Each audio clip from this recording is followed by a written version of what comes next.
Before I begin, I want to note that this story includes several instances of infant and child loss.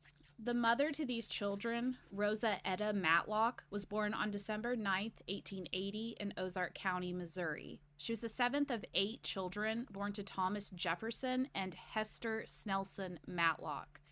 Rosa's family name may sound familiar.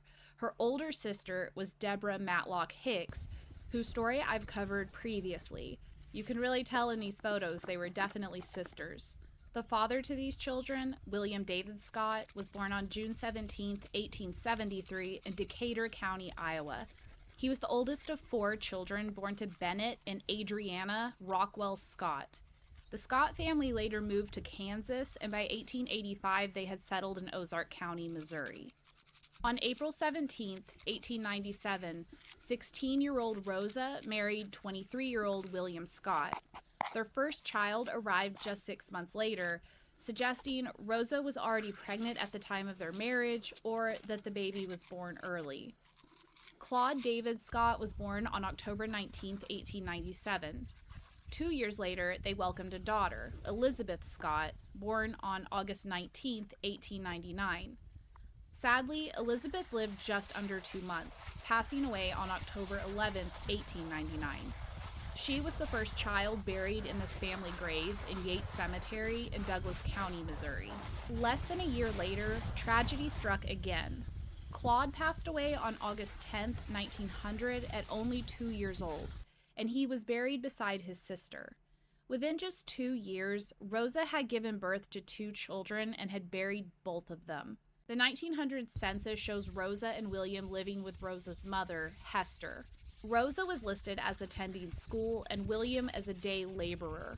The census also recorded that Rosa had given birth to 2 children who were still living, even though neither child was listed. 4 years later, Rosa gave birth again. Donna Mae Scott was born on August 18, 1903, just 1 day before the anniversary of her older sister Elizabeth's birth. Over the years, Rosa and William would have 10 more children, bringing their total to 12. 7 sons and 5 daughters. Donna, Foy, Inez, Ola, Roy, Franklin, Hester, Jesse, Leo, and Osie. Rosa would give birth to her last child at the age of 42. By 1910, William had started his own farm in Douglas County. Rosa cared for the children, and her mother Hester continued living with them. In 1913, the family experienced another loss. Franklin Ira Scott was born and passed on August 3, 1913, and was buried with his siblings in this same grave. The following year, Rosa gave birth to a daughter, Hester Ann, on September 14, 1914, named after her grandmother. In September of 1917, Rosa's mother, Hester Ann Matlock, passed away at the age of 70 from heart trouble. She is buried in this cemetery, though I was unable to locate her stone. Just 4 months later, her granddaughter and namesake joined her. Little Hester Ann passed away on January 10, 1918, at only 3 years old. She was the last child to be buried in this grave. The Scott family continued farming and later moved into neighboring Ozark County. Rosa gave birth to her final 2 children, and several years passed before tragedy returned.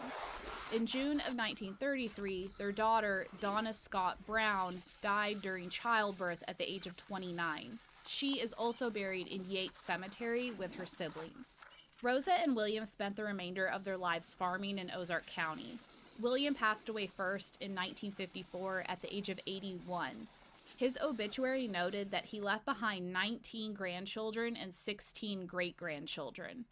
Rosa followed 5 years later in 1959 at the age of 78. They are buried together in Souter Cemetery in Ozark County, Missouri. According to my family tree, I'm not related to the Scott family, but my husband is.